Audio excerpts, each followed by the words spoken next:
تقعد معايا شوية؟ مش المفروض تقعد معايا شوية بعد الفطار؟ ولا احنا برضه النهار كله، ما احنا صايمين النهار كله كل واحد في جنب؟ حتى بعد الفطار ما تقعدش معايا يا اخويا تحس بيا شوية؟ يعني انت عايز ايه يا ست هانم دلوقتي؟ انا عايز انزل اقعد القهوة مع اصحابي شوية. هو انت ايه يا راجل ما بتفهمش؟ وانا افضل طول عمري افهم فيك في دماغك التخينة دي؟ انا مش زوجة وليا حق عليك اللي تقعد معايا وتحسسني ان انا مراتك ام عيالك، مش ست قاعدة في البيت خدامة لك ولعيالك بس. بقول لك إيه يا ست هانم، هي طالبة معاكي نكد النهاردة ولا ايه؟ مش فاضيلك. بصي انا قرفان لوحدي. بجد انا بقولك اقعد معايا شوية، مش بقولك اغسل لي مواعين ولا اغسل لي هدوم ولا شوف طلبات عيالك اللي طفشين النهار كله. انا بقولك اقعد معايا يا اخويا نتكلم وتحكي لي عن ايام زمان وانا احكي لك عن ايام زمان. ست انت ست فاضية، احنا مش فاضيلك. انا بصي انا قرفان من الحياة ومن الدنيا عشان مجابيش فلوس، وانت مش حاسة بأي حاجة في الحياة. لا مرة يا راجل وكلمتك قلت لك انا عايزة فلوس ولا معكش فلوس ليه؟ ما انا عايشة وراضية وساكتة، عمري ما شكيت لك ان انا محتاجة فلوس زي الستات ما بتقولي بس روح اشتغل وهاتولنا فلوس. وانا طالبة منك يا راجل تقعد معايا ساعتين بس. انت ما عندكش احساس بيا خالص. اقعد يا اخويا سليني شوية بدل ما انت على طول سايبني في البيت زهقانة كده، لا خروجة ولا فسحة ولا استهمام بيا. بص انا مش فاضيلك يا ست انت وليه هم ولا ناقص هم ولا غم؟ انا ماشي يا ست انت، سلام. مش فاضيلك، انا خليك برومسياتك مع نفسك. بس الراجل يا اخويا ولا هم ولا كنت بكلمه. راجل هم طول عمره عايشة في قرف وغيظه، واخدة منه غير هم وقرفه.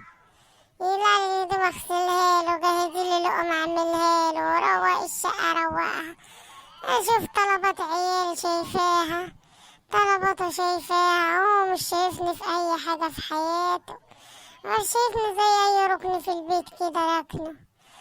ده عيشة هم وعيشة غم. كان نفسي يحسسني وينسيني تعب اليوم كله مع عياله في البيت، لكن انا مش لاقيه حظ خالص معاه. شايفني كده زي ما اكون مش ست معاه، ولا كده انت متجوزين على الورق وخلاص.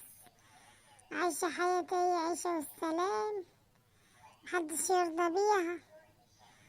مدينة اهو دفن نفسي بالحياة معاه، لا فسحة بيفسحالي ولا لبس بيجيبها لي حلو، ولا بيشوف ايه اللي مزعلني ولا ايه اللي مضايقني ولا ايه اللي متعبني ولا اي حاجة في الحياة.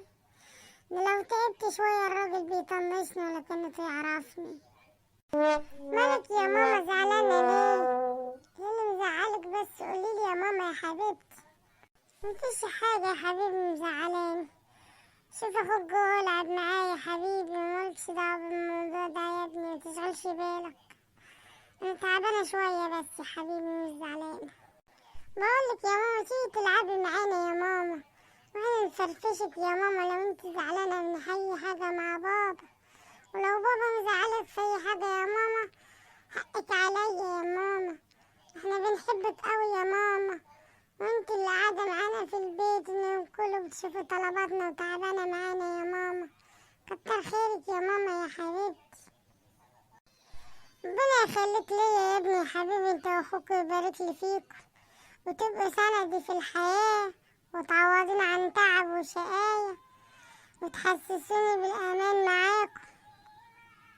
صحيح يا ولاد العيال عندها إحساس بيا، والراجل عمره ما حس بيا. صحيح تعبي مش هيروح حاضر خالص مع عيالي، يعوضهولي ربنا خير معاهم. هما اللي يبقوا سندي في الدنيا، بلا راجل بلا غم بلا هم. بركة في عيالي منورين حياتي، منورين عليا دنيتي ومالين دنيتي كده، واشوفهم حواليا بصحة وسلامة. ده اللي عايزاه من الدنيا بس، مش عايزة منه حاجة، هو الله يسهله. خليه قاعد مع ينبسط ويضحك ويفرفش، ولا مش مهم عنده، بس حق عند